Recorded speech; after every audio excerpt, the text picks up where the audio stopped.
The Olympic Games are over, and for some of you, you might be stoked. For others, you might be having a post-Paris hangover.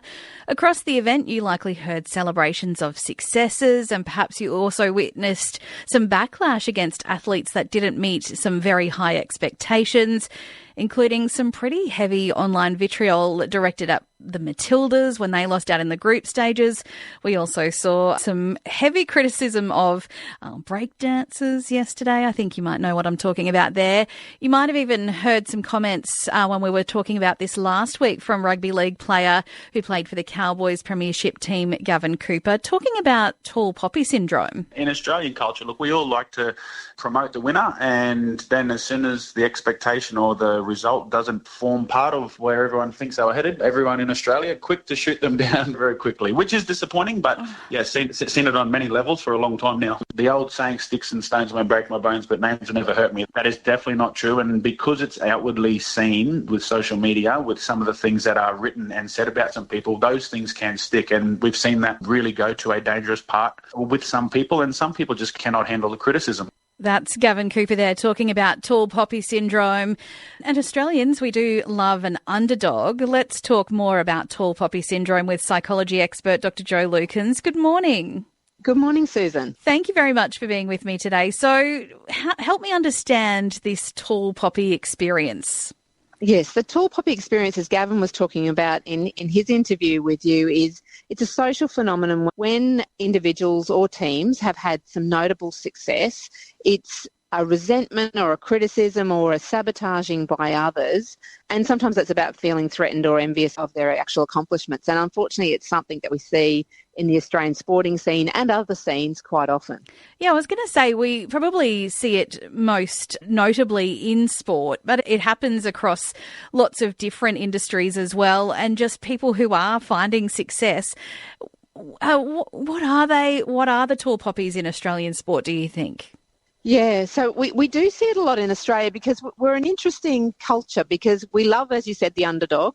We love a winner, but we don't love it when we don't think that's happening with humility or people aren't having a real effort at it. So we can be very critical, and it almost seems to be a social acceptance. That's the Australian way to bring down the tall poppies. We talk about that phrase quite often, and we do see that resentment of high achievers quite often. And of course, as you mentioned, we see that quite often expressed through social media platforms where there is more opportunity for people to actually do that. Yeah, it becomes quite the pile-on. How does that impact people, athletes, business people, professionals, famous people? Yeah, so as Gavin said to you in the interview, he's seen it happen far too often.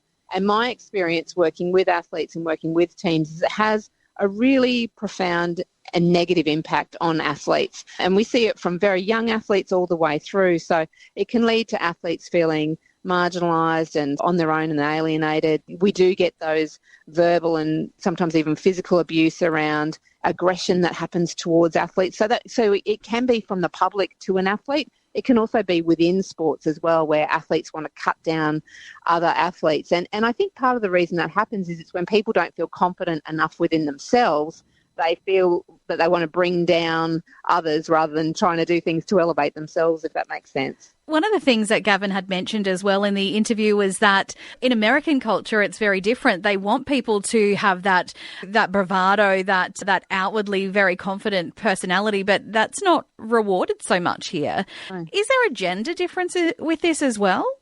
We do see a gender difference with it. So what Gavin's talking about is that swag and ego isn't celebrated as much in Australian culture, but particularly when the research has investigated what this experience is like for athletes, there has been a significant gender disparity that gets shown as well. So female athletes are far more likely to report experiences of bullying related to their athletic achievements.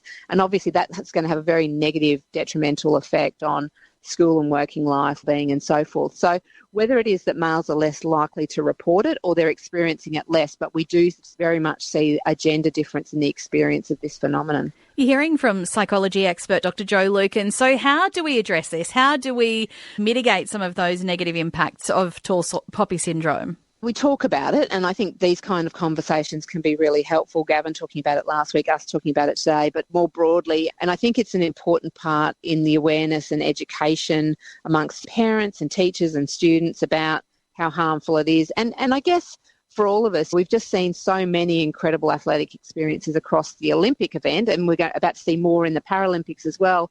And really being mindful about what you type into that keyboard and so forth, and not engaging in those kind of behaviours. And then I guess it's also about helping athletes to understand the resilience factor in whenever any of us put ourselves out there to be successful in something, it comes with disappointments. We have to be able to navigate that. We are going to experience levels of criticism, and it's about the skills in managing those that becomes really important. And then I guess the third thing I would say is to celebrate success, to maybe shift our cultural narrative around understanding the stories behind the athletes. Like, you look at all those athletes that competed at the Olympics, thousands of them, and each one of them have an incredible story of adversity and success and achievement and effort. So it's recognising that there's people behind these athletes.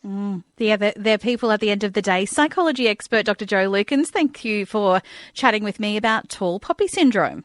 Thanks, Susan. Thank you. You are on ABC Radio Queensland and on the ABC Listen app.